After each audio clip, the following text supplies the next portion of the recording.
I welcome my select viewers to the 94th video of my YouTube channel Writer Sandhanam Speaks. Last time I had spoken on the Portugal novel The Alchemist by Paulo Coelho.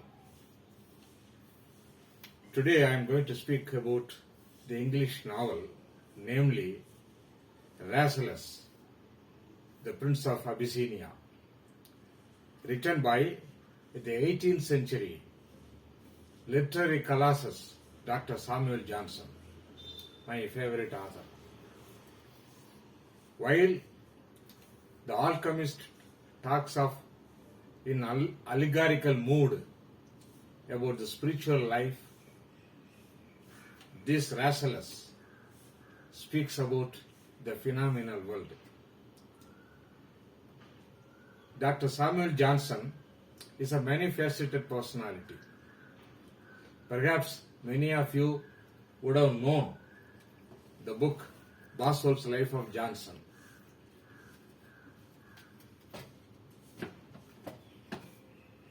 Otherwise, he is also called the Dictionary Johnson, who almost single-handedly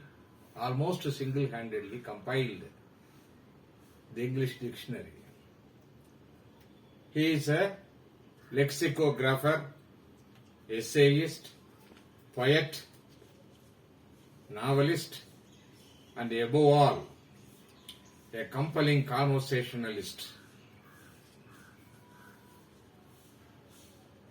Hailing from a very poor background, he rose to great literary heights of England of 18th century by reason of his sheer intellectual brilliance, where at one time even the King of England called on him in the King's Library, London. Since it requires a separate video to talk about the myriad personality of Dr. Johnson, the present video is confined to this particular novel, Rasselas, or the full title, The History of Rasselas, Prince of Abyssinia, a country supposed to have happened at an unknown period in the country Abyssinia. Actually, it is not a novel in the strictest sense, as it is a compilation of statements of commonplace wisdom, not metaphysical wisdom, commonplace wisdom, commenting on the human life.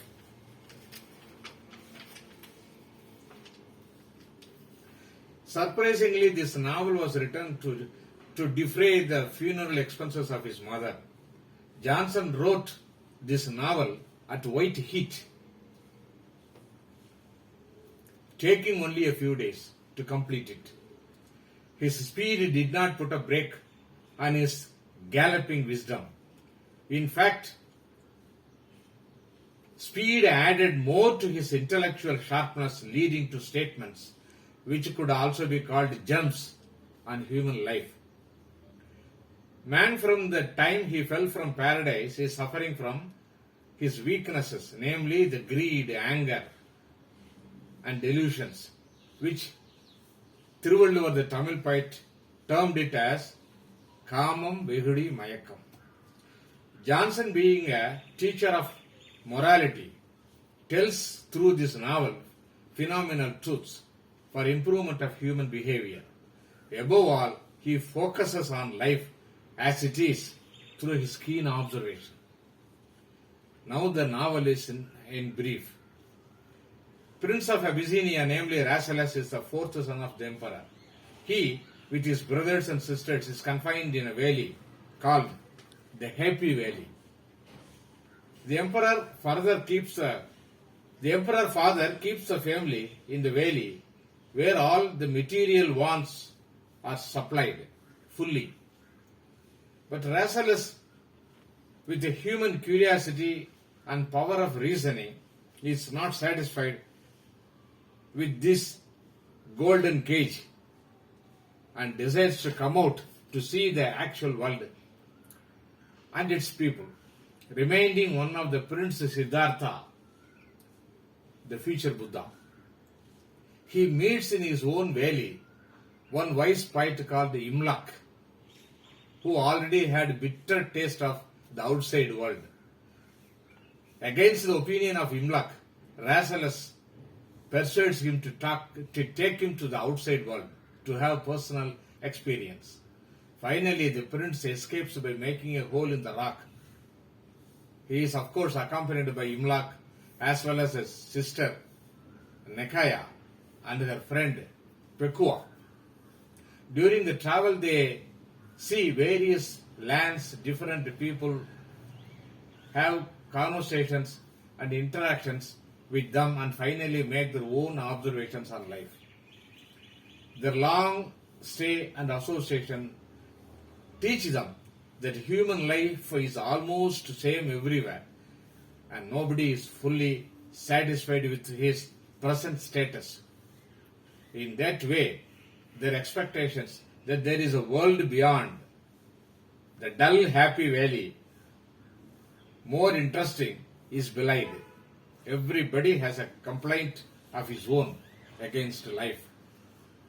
I am quoting some important statements from this book to give the readers a taste of Samuel Johnson's writing.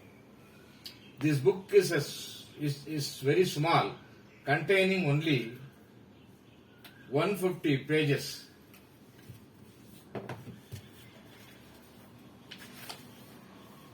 The publisher is Penguin Classics.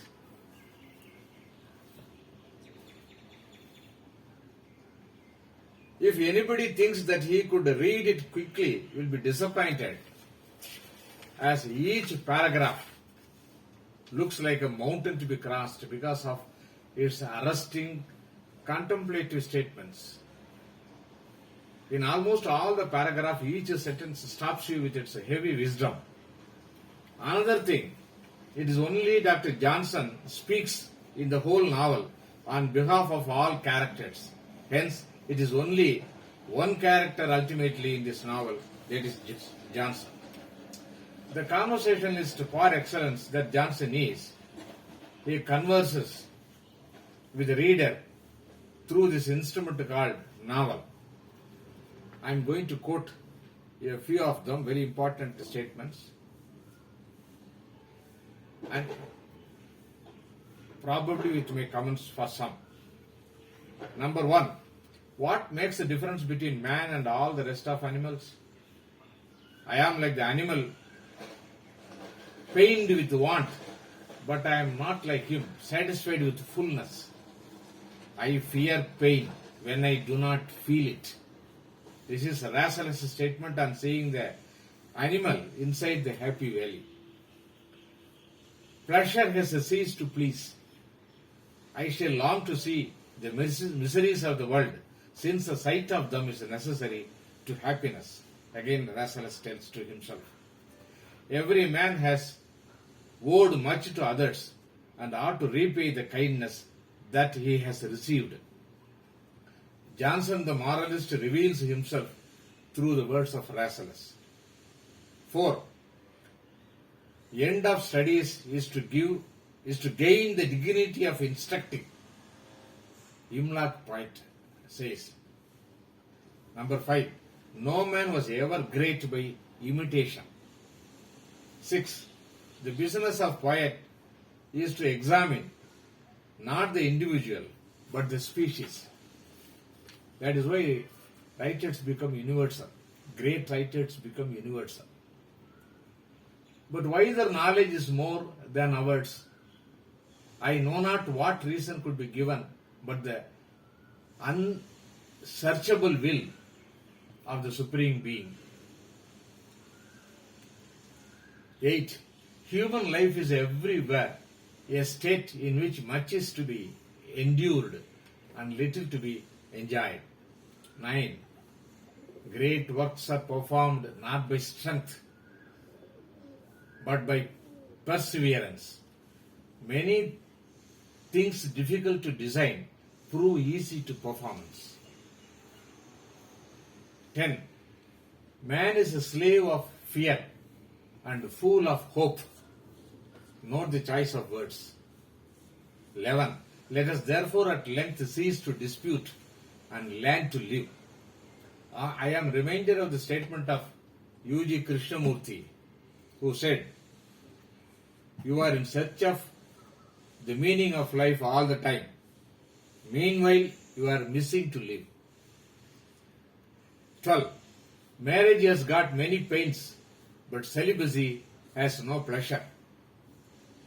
I quoted this to a bachelor who was reluctant to marry for its adverse consequences. But on listening to me quoting this sentence by Samuel Johnson, he finally agreed to marry to the delight of his parents. So this statement has got a very practical value. Number 13. From those early marriages proceeds likewise the rivalry of parents and children. The son is eager to enjoy the world before the father is willing to forsake it. And there is hardly any room for two generations. The daughter begins to bloom before the mother may be content to fade. Look at the choice of words and the pregnant meaning it conveys. Actually, this is a universal, laughable truth. 14. It seems to me, said Imlach, that while you are making the choice of life, you neglect to live,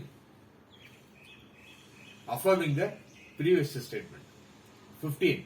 The truth is that no mind is much employed upon the present. Recollections and anticipation fill up almost our present.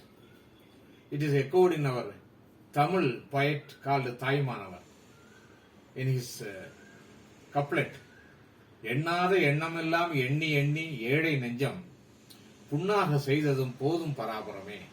Translated, O God, enough, making me feel the thoughtless thought injuring this poor soul. 16.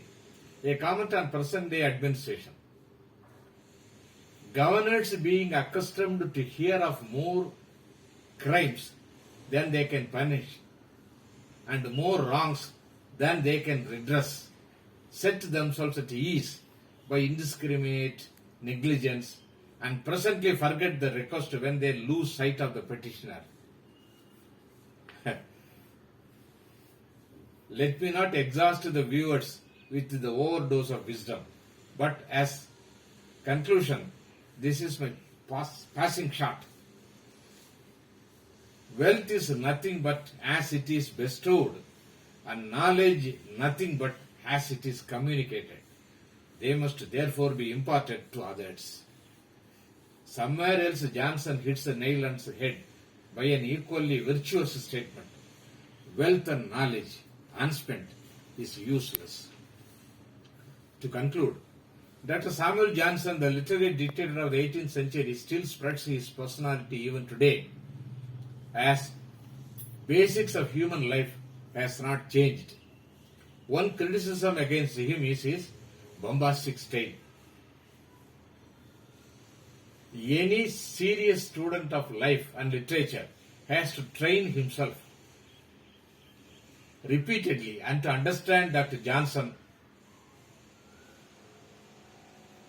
and should give days and nights to absorb his style, and it's a treasure house of knowledge. It is worth trying if one wants to extract from life and enjoy the commonplace wisdom from Dr. Samuel Johnson. Thank you.